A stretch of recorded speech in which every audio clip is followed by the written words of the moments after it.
60 seconds with Dakara. Alright, what's your hometown? Where you from? Maryland. Alright, when's your birthday? August 8th. Alright, what's your favorite color? Pink. And we are also following some heartbreaking news tonight in the case of a young woman from Prince George's County who went missing 2 weeks ago. Today, police confirmed 19-year-old Dacara Thompson's body has been found, and they say her killer has been arrested. Our KED Lusso spoke with Dakara's family and walks us through what we've learned from new court documents tonight. And I do have to warn you, some of these details are deeply disturbing. Oh, no, I want my baby back with me. I don't wish this on nobody. The BODY of 19-year-old Maryland woman Dacara Thompson, who has been missing for nearly 10 days, is suspected to have been found.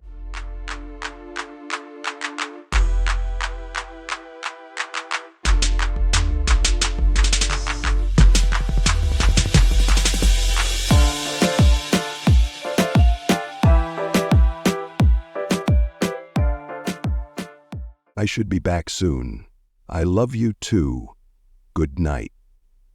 At 19 years old, Dacara Thompson had no idea this heart emoji text to her dad would be her last message to anyone who cared about her. She was just getting gas, a 2-minute errand that millions of us do without thinking twice. But at 3 a.m. on a deserted Maryland street, Dakara made a decision that would end her life in the most horrific way imaginable. Security cameras captured her walking toward a black SUV. They captured her talking to the driver. And they captured the moment she got inside. What those cameras couldn't capture was the nightmare that followed. 8 days later, her naked body was found thrown like garbage beneath a highway bridge. But it was what happened in between, in a bedroom 45 minutes away, that would make you sick to your stomach. Before we reveal what really happened to Dakara, tell me, what state are you watching from? Because this predator could be living in your neighborhood right now. This is the tragic story of Dacara Thompson and the monster who destroyed a family with one horrific decision. Welcome to Crazy Dark Files. At this very moment, someone could be getting into a stranger's car, just like Dacara Thompson did. If you want to help others recognize the danger signs before tragedy strikes again, please like this video, share it, and subscribe to our channel. Your action today could help prevent the next unthinkable crime.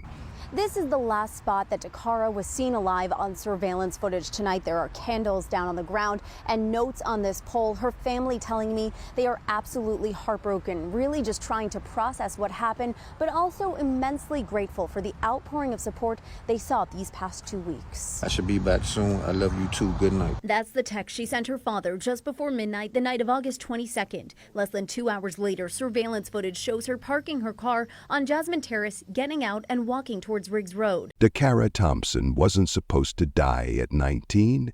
She was supposed to change the world. Maryland Senator Justin Reddy has this to say about Dakara's murder. Rachel Morin, now Dacara Thompson. 2 years apart, 2 young women murdered by illegal immigrants who our state knew were in the country illegally and had been picked up before, but yet were still free to commit these heinous acts. Just 4 months before her murder, Dakara walked across the stage at St. Charles High School in Waldorf, Maryland. Her diploma wasn't just a piece of paper, it was her ticket to making a difference. While most teenagers her age were thinking about parties and social media, Dakara had already started working at a local nonprofit organization through a special service program for recent graduates. This girl was also an active basketballer in school. Her energy was amazing. Every morning she woke up excited to help people. Her job wasn't glamorous, it didn't pay much.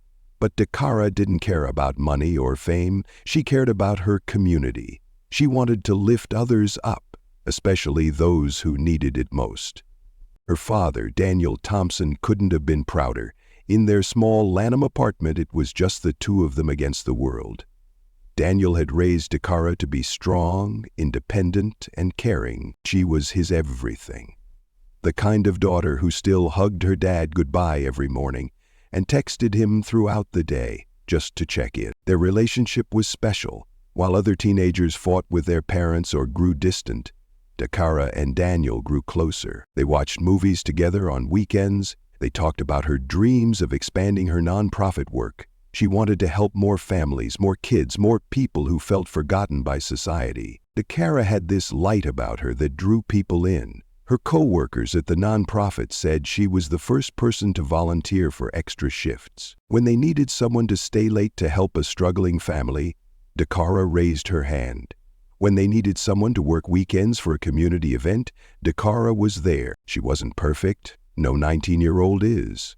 But she was good, really good.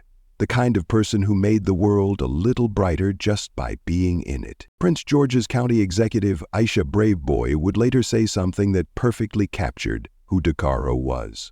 This is a young woman who dedicated part of her young life to serving others. This is a good young woman who wanted to do good for her community. Think about that for a second. How many 19-year-olds do you know who dedicate their lives to serving others? How many teenagers choose helping people over helping themselves? Dakara had plans, big plans. She talked about going back to school to study social work. She wanted to open her own nonprofit one day. She dreamed of creating programs that would help kids who grew up like she did, without a lot of money, but with a lot of love. But here's what made Dakara's murder even more heartbreaking. She trusted people. She believed in the goodness of others because she was good herself. She couldn't imagine that someone would want to hurt her because she had never wanted to hurt anyone. That trust, that beautiful, innocent trust that made her such an amazing person, would also make her the perfect victim for a monster who had been waiting in the shadows. On August 22nd, 2025, Dacara Thompson was just a teenager who wanted to get gas for her car. She had no idea that her kindness, her trust, and her willingness to see good in everyone would lead her straight into the hands of evil. But sadly, I must admit it was already too late to go out for gas. It was 1:30 a.m. already. What happened next would destroy not just Dakara, but everyone who loved her. August 22nd, 2025. Dacara Thompson spent the evening at home with her father, Daniel. Everything was normal. Everything was safe. But sometime that night, Dakara realized she needed gas for her car. It's such a simple thing, something we all do without thinking twice. Gas stations are everywhere. They're usually well lit. They feel safe. Daniel was the last person to see his daughter alive. As Dakara grabbed her keys and headed for the door, she told him she was going out to get gas. Just a quick trip. She'd be right back. Later that night, Daniel sent his daughter a text message. Maybe he was checking in, or maybe he just wanted to say goodnight. We don't know exactly what he wrote, but we know Dakara's response word for word, because it would haunt him forever. I should be back soon. I love you too. Good night, followed by a heart emoji. Those were the last words Dacara Thompson would ever say to someone who loved her. But Dakara didn't come home that night, and she didn't come home the next morning either. What Daniel didn't know was that his daughter had driven her white 2013 Ford Edge to University Boulevard in Hyattsville. She parked near a Family Dollar store in an area that seemed busy enough to be safe. A Galaxy nightclub was right across the street, so there were people around. At exactly 3 a.m. on August 23rd, security cameras captured what happened next. The footage shows Dakara getting out of her car and walking toward the Family Dollar parking lot. She's alone, but she doesn't look scared or worried. She looks like any other teenager running a late-night errand. Then something catches her attention. A black GMC Yukon Denali is parked nearby. Someone is sitting in the driver's seat. The cameras show Dakara walking toward the vehicle. She approaches the driver's side and starts talking to whoever is inside. This conversation lasts only a few minutes, but it would change everything. We don't know what was said. We don't know if the driver asked for directions, offered help, or said something that made Dakara feel comfortable. We don't know if she recognized him or if he was a complete stranger. What we do know is this: after talking for just a few minutes, Dacara Thompson made a decision that would cost her everything. She walked around to the passenger side of the black SUV and got in. The cameras captured her opening the door. They captured her climbing into the seat. They captured the moment she closed the door behind her, and then they captured the SUV driving away into the darkness, taking Dakara with it. But here's what makes this even more chilling. The drive from that parking lot to where police believe Dakara was murdered took exactly 45 minutes. For 45 minutes, she was trapped in that vehicle with her killer. For 45 minutes, she probably had no idea what was about to happen to her. The black SUV arrived at a house on Cambridge Drive in Bowie, Maryland at approximately 3:45 a.m. It was a quiet residential street where normal families lived normal lives. The kind of place where neighbors know each other and kids ride bikes on the sidewalk. But inside one of those houses, something evil was waiting. Police believe that between 3:45 a.m. and 5 a.m. on August 23rd, Dacara Thompson was sexually assaulted and murdered in a bedroom. Her phone was turned off just after 5 a.m., cutting her connection to the world forever. While Dakara was fighting for her life, her father Daniel was probably sleeping peacefully at home, expecting to see his daughter in the morning. He had no idea that the heart emoji text would be the last communication he'd ever receive from her. By sunrise on August 23rd, Dacara Thompson was dead. But her body wasn't found where she was killed. Her killer had other plans for her. What happened to Dakara's body after she was murdered was mind-blowing. Friday morning, August 23rd, Daniel Thompson woke up expecting to find his daughter in her bedroom safe and sound after her late-night gas run. But Dakara's bed was empty. Daniel tried calling her phone, straight to voicemail. He sent text messages, no response. This wasn't like Dakara at all. She always answered her phone, especially when her dad called. Hours passed. Daniel's worry turned to panic. By afternoon, he knew something was terribly wrong. His daughter, who texted him constantly throughout every normal day, had gone completely silent. That evening, Daniel Thompson made the phone call no parent ever wants to make. He reported his 19-year-old daughter missing to the Prince George's County Police. The next 24 hours were torture for the Thompson family. They called everyone Dakara knew, friends, co-workers from the nonprofit, anyone who might have seen her or heard from her. Nobody had any answers, but the family wasn't going to just sit around waiting. They decided to use technology to find her. Using the location data from Dakara's phone, they traced her last known position to a street in Hyattsville. What they found there made their blood run cold. Dakara's white 2013 Ford Edge was parked on the side of the road, completely abandoned. The car was locked. Her purse wasn't inside. There were no signs of a struggle, no broken windows, no evidence of what had happened to her. Just an empty car and a million terrifying questions. The family immediately called police. Now, this wasn't just a missing person case, this was something much worse. Word spread quickly through the community. Dakara's friends and co-workers at the nonprofit started sharing her photo on social media. Her mother, Carmen, created a GoFundMe page and posted desperate pleas for information. For Dakara not to call or text us for a week is completely unlike her, Carmen wrote online. She's always been in touch, and her silence has left us fearing the worst. The community responded immediately. Volunteers organized search parties. They printed flyers with Dakara's photo and distributed them throughout Prince George's County. Local news stations picked up the story. Everyone was looking for the smiling 19-year-old who had dedicated her life to helping others. But as the days passed, hope began to fade. One day began 3 days. 3 days began a week. Still no word from Dakara. Still no clues about where she might be. Her family clung to the possibility that maybe she was hurt somewhere and couldn't call for help. Maybe she had amnesia. Maybe she was being held against her will but was still alive. They refused to give up hope. The police were working around the clock, following every lead, checking every tip that came in. But Dacara Thompson seemed to have vanished into thin air. What nobody knew was that while they were desperately searching for a missing girl, they should have been looking for a body, because Dacara Thompson was already dead, and her killer was walking free among them. August 30, 2025, 8 days after Dacara Thompson vanished into that black SUV. It was a Saturday morning when Maryland State Police received what seemed like a routine call. Someone had reported a disabled vehicle on the Route 50 bridge over the South River in Annapolis. Just another broken-down car that needed to be towed away. The responding troopers arrived at the bridge expecting to deal with standard roadside assistance. Route 50 is a busy highway that connects Annapolis to the eastern shore.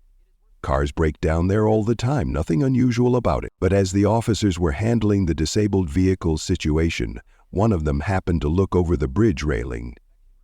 What he saw, 30 feet below, would change everything. There, on the river embankment beneath the bridge, was the body of a young woman. She was unclothed, lying in the grass and weeds that grew along the water's edge. From that distance, the trooper couldn't tell how long she had been there, but it was clear this was now a death investigation. More officers rushed to the scene. The area was immediately secured as a crime scene. Detectives and forensic specialists were called in. What had started as a simple disabled vehicle call had become something much more serious. When investigators reached the body, they found a young black woman who appeared to be in her late teens or early 20s. Decomposition had begun, making immediate identification difficult. But there were two things that stood out clearly: distinctive tattoos and jewelry that were still visible. The detectives working Dacara Thompson's missing person case were immediately notified. Photos from the scene were sent to them right away. When they saw those images, their hearts sank. The tattoos matched perfectly. The jewelry was exactly what Dakara's family had described. After 8 days of desperate searching, hoping against hope that she was still alive somewhere, the truth was finally revealed. The body found beneath the Route 50 bridge was Dacara Thompson. Now came the worst part: telling her family. Daniel Thompson had spent over a week clinging to hope. Every time his phone rang, he prayed it would be Dakara calling to say she was okay. Every knock at the door might be her coming home. Every day that passed was another day she might still be alive. When the police officers arrived at his door that Saturday evening, Daniel knew immediately why they were there. No parent wants to see that look on a detective's face. No parent wants to hear those words. The family was asked to provide final confirmation through personal details that only they would know. The tattoos, the jewelry, scars, anything that could definitively prove this was their Dakara. It was her, their beautiful, caring 19-year-old daughter who had dedicated her life to helping others, was gone forever. Carmen Thompson's worst fears had come true. Her daughter, who always stayed in touch, who always called back, who always came home, would never call again. The community that had spent 8 days searching for a missing girl now had to face a horrible new reality. Dacara Thompson hadn't run away. She hadn't gotten lost. She hadn't been in an accident. Someone had murdered her and thrown her body away like garbage. But finding Dakara's body was just the beginning. Now police had to figure out who had killed her and why. They had to trace her final hours and find the monster who had destroyed so many lives. The investigation was about to reveal details so disturbing that even experienced detectives would struggle to process them. With Dakara's body finally found, police could now focus all their energy on catching her killer. But they had a massive problem. 8 days had passed since her disappearance. Evidence could be destroyed. Witnesses might have forgotten crucial details. The killer had plenty of time to cover his tracks. But investigators had one major advantage: surveillance cameras. The detectives went back to that Family Dollar parking lot where Dakara was last seen alive. They collected every piece of video footage from every camera in the area: the Galaxy nightclub across the street, nearby businesses, traffic cameras, everything. What they found was like watching a horror movie in real time. The footage clearly showed Dakara getting out of her white Ford Edge at 3 a.m. on August 23rd. It showed her walking toward the black GMC Yukon Denali. It showed her talking to the driver. And it showed her making the fatal decision to get into that vehicle. But here's what made this footage so valuable. It also showed the license plate of the GMC Yukon. Police ran the plate immediately. The vehicle was registered to an address on Cambridge Drive in Bowie, Maryland.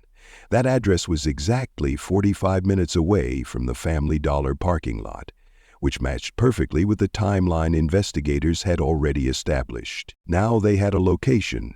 Now they had a suspect. But police didn't rush in immediately.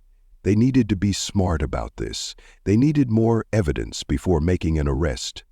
So they began surveillance of the Cambridge Drive house. For days, detectives watched the residence. They documented who came and went, they identified the residents, and they waited for the right moment to make their move. That moment came on the evening of September 3, 2025. Officers were positioned around the Cambridge Drive house, preparing to execute a search warrant, when they saw a man leave the residence and get into the same black GMC Yukon from the surveillance footage. This was it? This was their suspect? Police conducted a traffic stop immediately. The driver was a 35-year-old man named Hugo Rene Hernandez. He was calm during the stop, showing no signs of panic or guilt. He cooperated with officers and agreed to come to the station for questioning. At the police station, detectives sat down with Hernandez Mendez for what would become a crucial interview. They started with basic questions about his whereabouts on August 23rd. Hernandez Mendez admitted he had been out that night. He said he went to the Galaxy nightclub, which was directly across the street from where Dakara was last seen. This immediately put him at the exact location where she disappeared. But when detectives pressed him for more details, his story started to fall apart. He claimed he went to the Galaxy nightclub to meet his ex-girlfriend, but she never showed up. He said he left alone and went straight home. He denied ever seeing Dacara Thompson. He denied ever talking to anyone in the Family Dollar parking lot. The detectives knew he was lying. They had video footage of him talking to Dakara. They had evidence placing his vehicle at the scene. But they needed him to confess or provide more details. "We know you were there," one detective told him. "We have you on camera." Hernandez Mendez became defensive. He started changing small details in his story. First, he said he never got out of his car at the club. Then he said maybe he did get out briefly. First, he said he didn't talk to anyone. Then he said maybe someone asked him for directions. But when detectives showed him the surveillance footage of Dakara getting into his vehicle, everything changed. Hernandez Mendez went quiet. He stared at the screen for a long time. The detectives could see him thinking, calculating, trying to figure out how much they knew and how much he could still deny. Finally, he spoke, "I want a lawyer." Those 4 words ended the interview immediately. Under the law, police had to stop questioning him once he requested legal representation. But they had heard enough. His admission to being at the Galaxy nightclub placed him at the scene. The surveillance footage showed Dakara getting into his vehicle. His changing story and defensive behavior suggested guilt, and most importantly, they now had probable cause to search his house. While Hernandez Mendez sat in a holding cell waiting for his lawyer, police executed their search warrant on the Cambridge Drive residence. What they found inside that house would confirm their worst fears about what had happened to Dacara Thompson. The evidence would be so disturbing, so clear, and so overwhelming that there would be no doubt about who killed her. But the most chilling evidence wouldn't come from forensics or DNA testing. It would come from the people who lived in that house with Hernandez Mendez. People who had heard things on the morning of August 22nd that they would never be able to forget. The roommate testimony that police collected would reveal exactly what happened to Dakara during her final moments alive. And those details would be so horrific that they would haunt everyone involved in this case forever. What police discovered in that bedroom would prove that Dakara Thompson didn't just die that night. She suffered in ways that no human being should ever have to endure. September 4th, 2025. Police arrived at the Cambridge Drive house with a search warrant and a terrible feeling about what they might find inside. The house looked normal from the outside. It was a typical suburban home in a quiet Bowie neighborhood, where families barbecued on weekends and kids played in their front yards. Yesterday, investigators executed a search warrant at this home right behind me. But today, there were federal agents back here to arrest a different man. Now, the cousin of Hugo Hernandez Mendez tells me that they found blood inside her cousin's bedroom, that blood belonging to Dacara Thompson. Nobody would have guessed that something evil had happened behind those walls. But as soon as detectives stepped inside, they knew they were walking into a crime scene. The house was shared by several people, mostly relatives of Hugo Hernandez Mendez, who had been living there for months. Police separated each resident and began interviewing them one by one. What they heard would make their blood run cold. The first roommate police spoke to was a cousin of Hernandez Mendez. He told detectives that Hugo had serious problems with drinking and drugs. He said Hugo often brought different women to the house, sometimes women he had just met at bars or clubs. But it was the second roommate's testimony that changed everything. This witness lived in a bedroom right next to Hugo's room. The walls were thin, so sounds carried easily between the rooms. On the morning of August 23rd, around 5 a.m., this roommate was woken up by noises coming from Hugo's bedroom. At first, it sounded like Hugo was having sex with someone. The roommate wasn't surprised. Hugo brought women home regularly. But as the sounds continued, something felt wrong. According to court documents, the witness told police that what they heard sounded as if someone was not enjoying it. Think about those words for a moment.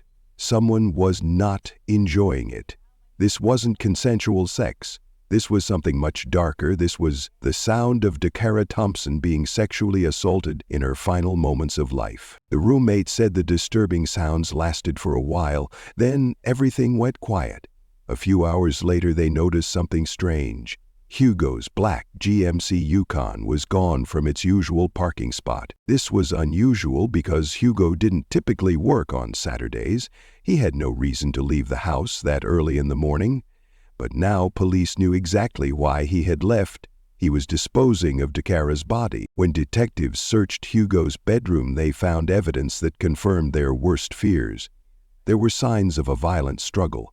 They discovered what they believed to be blood evidence. They found hair that didn't belong to Hugo.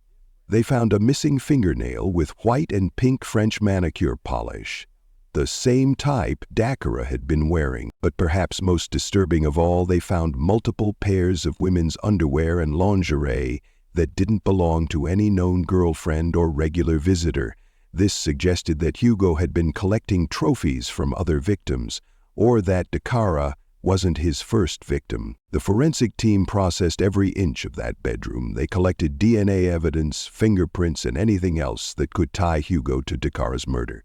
The evidence was overwhelming. Police were also able to reconstruct the exact timeline of Dakara's final hours, using phone records and witness testimony. Dakara had been held captive in that bedroom for over an hour before she was killed. She had time to realize what was happening to her. She had time to be terrified. She had time to fight for her life. The phone deactivation at 5:15 a.m. was particularly chilling. This was the exact moment when Dakara's connection to the world and to her family who loved her was cut off forever. Her father would never receive another "I love you" text. Her mother would never hear her voice again. Based on all the evidence, police believe Hugo Hernandez Mendez sexually assaulted and murdered Dacara Thompson in his bedroom between 5 o'clock and 5:15 a.m. on August 23rd. After killing her, he loaded her body into his GMC Yukon and drove to the Route 50 bridge in Annapolis, where he threw her over the side like she was nothing more than trash. The evidence was so strong, so clear, and so disturbing that prosecutors knew they had enough to charge Hugo Hernandez Mendez with first-degree murder. But as investigators dug deeper into Hugo's background, they discovered something that would make this case even more infuriating. This monster, who had destroyed the Thompson family, should never have been free to hurt anyone. Hugo Rene Hernandez Mendez was a 35-year-old man who should not have been in the United States at all. He was an undocumented immigrant from Guatemala who had been living in the country illegally for years. But That wasn't the most shocking part of his background.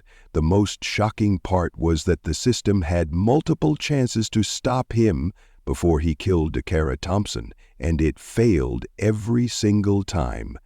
Just 4 months before Dakara's murder, in April 2025, Hugo Hernandez Mendez was arrested by the U.S. Park Police on drunk driving charges.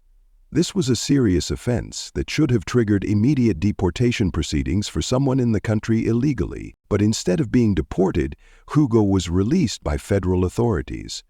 He was told to appear in court for his DUI trial at a later date.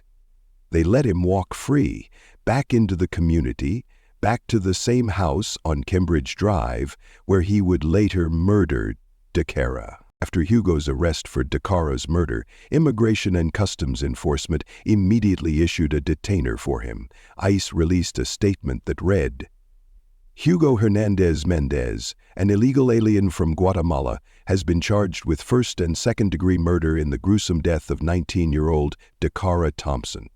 ICE has issued a detainer for this criminal illegal alien, and justice will be served for this Maryland family." But this response came too late. The detainer should have been issued in April when he was first arrested. The deportation should have happened months ago. The roommates who lived with Hugo told police that his drinking and drug problems were well known. They said he regularly brought different women to the house, often women he had just met at bars or nightclubs. They described him as someone who became aggressive and unpredictable when he was under the influence. This raises terrifying questions about whether Dakara was Hugo's first victim. The multiple pairs of women's underwear found in his bedroom suggest he may have been collecting trophies from other encounters. Police are now investigating whether there are other missing women who may have crossed paths with Hugo Hernandez Mendez. The failure of the immigration system to remove Hugo after his April arrest has sparked outrage in the community and beyond. How many other dangerous criminals are walking free because of similar failures? How many other families will have to endure what the Thompson family is going through? Hugo Hernandez Mendez had been given chance after chance by a system that was supposed to protect people like Dakara. Instead, that same system enabled him to commit the most heinous crime imaginable. Now he sits in jail without bond, finally where he should have been months ago. But for the Thompson family, this justice comes far too late. On September 5, 2025, Hugo René Hernandez Mendez was formally charged with first-degree murder and second-degree murder in the death of Dacara Thompson. First-degree murder means prosecutors believe Hugo planned to kill Dakara. Second-degree murder covers the possibility that he killed her during the sexual assault, even if murder wasn't his original plan. Either way, both charges carry the possibility of life in prison without parole. The judge denied Hugo any possibility of bail. He will remain locked up until his trial, which could take months or even years to begin. For the Thompson family, this was the first small piece of justice in their nightmare. But the legal system moves slowly, and Daniel Thompson knows that the hardest part is still ahead. He'll have to sit in a courtroom and listen to the horrific details of what happened to his daughter. He'll have to see the man who destroyed his family. He'll have to relive the worst moments of his life over and over again. The case has drawn attention from the highest levels of government. Maryland Governor Wes Moore released a public statement saying that Dakara was taken from us by an act of senseless violence. He promised that the state would do everything possible to ensure justice for the Thompson family. But many questions still remain unanswered. Police are still investigating whether Hugo and Dakara knew each other before that night at the Family Dollar parking lot. Did he target her specifically, or was she a random victim? Was this his first murder, or are there other families out there who still don't know what happened to their missing daughters? The investigation continues, but one thing is certain. Hugo Hernandez Mendez will never hurt another innocent person again. Before we wrap up this case, I want to hear from you one more time. What part of this story affected you the most? Was it Dakara's dedication to helping others, or the system failures that allowed her killer to remain free? Share your thoughts in the comments. And if this case moved you, please hit that like button and subscribe to Crazy Dark Files for more stories that demand justice. Justice for victims like Dakara starts with people like you who refuse to let their stories be forgotten.